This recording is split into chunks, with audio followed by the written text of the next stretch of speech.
Right, so the last video that I posted with some of our hull changes for 2022 got a couple of comments across a few different mediums with people asking about the differences in types of hulls and things. Kind of got me thinking a little bit about best way to explain it. And when I jumped on Google to have a look to see what they were saying about hull designs, a lot of it was based on semi-displacement versus planing hulls. There wasn't actually much that went into detail between different types of trailer boat hull designs, and this one is more specifically to do with aluminium hull, trailer boat hulls, but I guess some of this will flow over to fiberglass stuff too. So yeah, I thought, how's the best way for me to try and explain this, because everybody builds their own hulls the way that they think is best. All hulls have got some compromises. Obviously, the more stable you are and the better you are going into a following sea, usually that brings some compromise around going into a head sea and how hard you ride, and vice versa. Obviously, I think we do a really good job of our hulls, so I don't want to make this go into too much specifics around everybody else's types of hulls, because I'm sure everybody else goes and thinks the same thing about the hulls that they build. So this is more some different types of construction, and how I believe some of these things can impact performance in different varying ways, from the feedback that I've had from I guess listening to what customers say about their boats for nearly 20 years. So I've just done a couple of quick models here. I haven't spent ages on them, so they're not super detailed. Spent a couple of hours just mocking some stuff up, so I had some examples to show you. You have to forgive my husky voice. I've got COVID at the moment, so it was another reason why it was a good chance to go through and do this sort of thing while I had some time. So I've kind of mocked up 5 different types of hull shapes here that are loosely based on what I've seen in the industry. This is no hiding. This one here is kind of roughly along the lines of what we do with our hulls. So some differences here are low chine lines, not heaps of dead-rise angle through here compared to some of the some that are maybe potentially deeper in the dead-rise, like this one up here is. We don't get massively carried away on the dead-rise. So the dead-rise is the angle of the back of the boat. You can see this is the edge that your transom would sit on. So this is your dead-rise angle. That's about the only thing that people specifically kind of mention and know. But people seem to think that the dead-rise corresponds with how hard a ride the boat is. So it has some impact on it, but it's not that much. If you're hopping right out of the water and then coming back in and landing on this back part of your boat, then I guess potentially, then the dead-rise at that point may have some impact on it, but it's your bow angle and the way that your boat cuts the water. If we look down through the front here, if I tip that up a little bit. So here's a plumb bow boat that I've drawn, and you can see, due to it being a plumb bow, this has still got the front of the boat hitting where most of these other hull designs have disappeared by now. It's not, it's a bit, and it's, if it's visual, then it measures quite a bit. So yeah, that in a plumb bow, because it's extending so far forward, you definitely get more bow angle, and this is going to help you to cut the water better potentially. There's still some ifs, ands, and buts in and around that too, like there is with anything. So chine design is something that has far more impact into how hard a boat rides. Especially the way that the water hits it in this, the quartering section up here. I haven't really got too involved in what the chine is on a plumb bow boat. I'm guessing that most of those are welded. I haven't really had a real good look at them to see what they're like, but some of the chine types that you get are like what we do, which is a welded chine, which means that this is one piece, and then this is another piece that's welded to that piece. And when it's welded to it, we can vary the width of this part, and we can vary the angle of that part as it goes through. So we can be, whatever angle we want to be here, we can turn it down more up towards the bow. And that's why we can, if you're looking front on, then you can't see between this part and this part. There's nothing there like say there is in this one. So if that face in the chine is open and you can see that, then that's when you can end up with a wet boat because the water is not getting turned down properly. I hope I'm not moving the mouse around here too much to make anybody feel seasick. But this is another type of chine where there's a swage in it. And we do swages in our smaller boats, up to 5.2 metres have it. So there are a couple of manufacturers that use swage chines. They are faster to manufacture. I like a welded chine better because you can vary the width. So we can have it be a bit wider towards the back, and which gives a bit more stability. But then being wider also makes you ride a bit harder. So some of the manufacturers, I know that, they do have a reputation for being soft riding boats, and part of that is because they use this swage chine situation, which is narrower, and that's what you get with less chine and not turned down as far and not as wide as that they don't smack the water as hard when you're going through a sea. So downside of that is of this type of chine is that water pressure acts on any surface at perpendicular to it.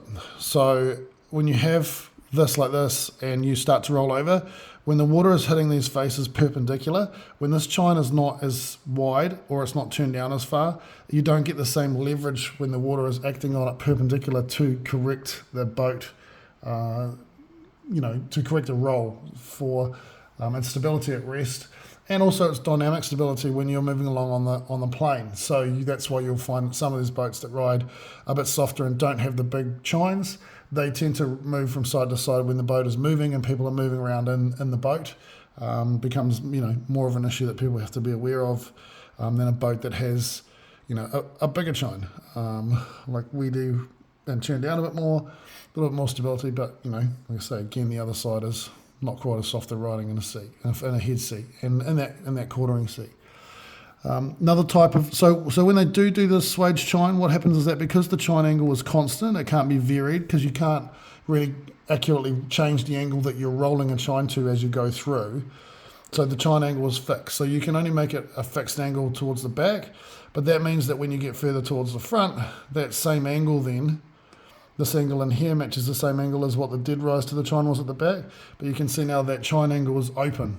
So if you were to run that like that, it would be wet as, because all the water hitting it would be spraying out the wrong direction and your boat would be driving back through it all the time.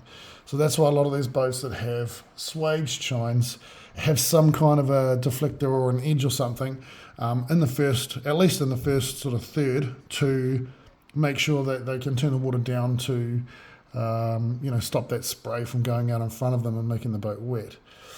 Another variation on the swage chine is this one here, which is a swage chine. This is what they call a gull wing hull design. I've heard that term before. It's used to be used in some little fiberglass boats too. They used to call it a gull wing, and it had a big flat curved chine back here. So what a gull wing is in an aluminium boat is it's the same type of swage as what the other one has, but from about 2/3 of the length of the boat forward, it has a press in it as well, which turns it down, and it gives you a bit more angle back on this face here because of that folding things over, and then in this situation they frequently have a folded edge. So this side skin comes down and out, this bottom skin comes in and under. In fact, I might have got that a little bit wrong. This part here might actually be one piece through there, and they match, and they get a weld down the inside corner and a weld on the outside edge. But this is how a gull wing chine is formed, something like this. So again, this is giving you that extra width for stability towards the back that you don't get with just a swage chine. But it has drawbacks of being a little bit harder riding than having a chine. But again, it has more stability at rest than having just a swage chine. So bit of a compromise. You're kind of a little bit more restricted with this than you are with a welded chine, because you can make that whatever you want it to be, rather than having to just have a fold and a swage. But I think it's the cost of the fabrication of a welded chine is what this type of design is trying to offset. So you have a full length weld here and a full length weld here, and the rest of it is a fold and a swage. And the swage chine, which is this one here, yep, that's the swage chine. So again, in this one, there's no weld there, it's just a weld between those 2 points inside and outside, so it's 2 welds. If that's a welded chine like what we run down here, then you have inside outside weld here, inside outside weld here. So it's more welding, and it's a little bit more time consuming to fit the chine, but you know, I think it makes for a better boat for what we want out of it. But there's definitely, you know, some pros and some cons. Yeah. Now another thing is the keel angle and the bow angle. So this is something that we've been changing in our boats to try and fine up the bow angle. In the last video I mentioned that we were pulling some more keel angle into it, which is the angle of basically the flat of the bottom of the boat through here. So a lot of the aluminium hulls that you used to hear about, everybody used to say they were fixed deadrise, and there's a lot more people starting to throw variable deadrise around, or that fiberglass boats with variable deadrise. So there were a lot more fixed deadrise boats in aluminium. So this one for ours is a little bit more accurate than some of the other ones I've just had a bit of a guess at. But this is, whatever this one is a great example of a variable deadrise, because you can see how the deadrise, the transom deadrise angle here is much less than the bow angle of the boat here. So that's like quite a variable hull. Ours is a little less than that. If we go to the outside of this one, you can see where the keel angle is coming down, a little bit more than ours. Chine's a bit higher up here, which is making the angle quite a bit more variable. So that's, I think in the past with when the boats, when they were first starting and deadrises weren't very variable, was because it was easier for them to just make a boat that was fairly flat and parallel, because it was all done from just lofted drawings and then pulled up at the front, and it was a much simpler, less complex shape to make. Stringers were just pretty much all the same angle most of the way through, and then a bit of a curve up at the front. Whereas if you run a more variable hull, the angle of all the stringers that you run all have to match that angle of the change in deadrise. So I think as technology has moved on and software is being used for more and more stuff, that's why you're starting to see more variable hull shapes, and I think the hulls go a bit better being more variable, because you can run from lesser degree deadrise at the back to still get your stability, to a sharper bow angle to cut the waves better. Now, planing length. So one of the things that your keel angle can affect, or probably more than your keel angle even, is your bow angle. So we're going to run from one extreme to the other here, but you have a plumb bow version here, which I've just kind of mocked up, and something with a huge raking bow angle on the front. So obviously it's all personal taste and things. The boats with a big angle on the front can look really racy. They make good race boats because they don't have, that's why I see a lot of race boats with really pointed length and things, because you don't want too much wetted surface area, because that all takes off top speeds. But waterline length helps the way that your boat runs through the water through a chop. So there is pros and cons from both ends of it, but you'll find that a boat that has, like, we try to aim for about 2/3 of the length of the boat being relatively flat in the chine, and then the last third is where it starts to come up out of the water. Some other boats may get as much as half, and in these types of boats you'll find that they like going really, really fast. They struggle to go at slower speeds a little bit more. They'll want to plane, like we can get our 6 metre hull, we've had that planing at the lake, and like holding the plane at 9 knots. So definitely most of our stuff is well and truly on the plane when it's into double figures speed wise. Things with a shorter waterline length, they're going to be wanting to plane in the the mid or just into the teens speed wise, potentially 12, 13, 14 knots, and they'll fall off the plane a lot quicker when you're starting to hit rougher seas and things like that. And they can be a bit harder to trim. They can be more sensitive to weight and engine setup and things like that, because you have a lot less flat section of boat that it is running on than some of these, and certainly in plumb bows, huge waterline length. So the further down the scale you get with waterline length and rake angles and things like that, the more finicky things can get. Great boats for going really fast, look really cool, but the setup in them can be pretty critical to get things to be easy to trim and that sort of thing.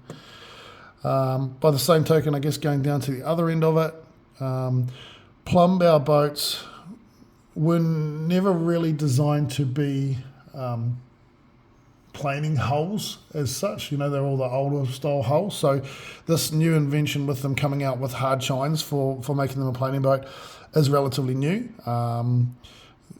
There's definitely some pros in the fact that you do get that sharper bow angle, you do get more interior volume. Where they can run into trouble, especially with planing hulls in these plumb bows, is if they're planing off. What am I trying to say here?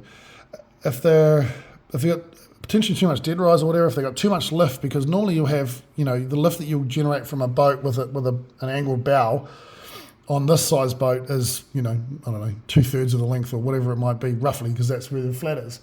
So this plumb bow is going to create a lot more lift because it has a lot more boat in the water for that given length to get it to come on the plane.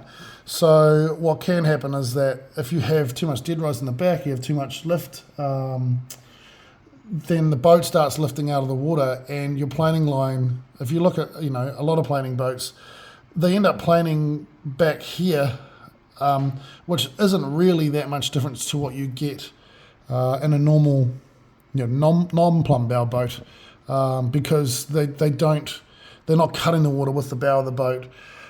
Some do, and you go and have a look at some of the pictures that I'm talking about. You'll see some that they don't have a lot of volume in the front, and so they're not picking their nose up, and they've actually got their bow doing the job.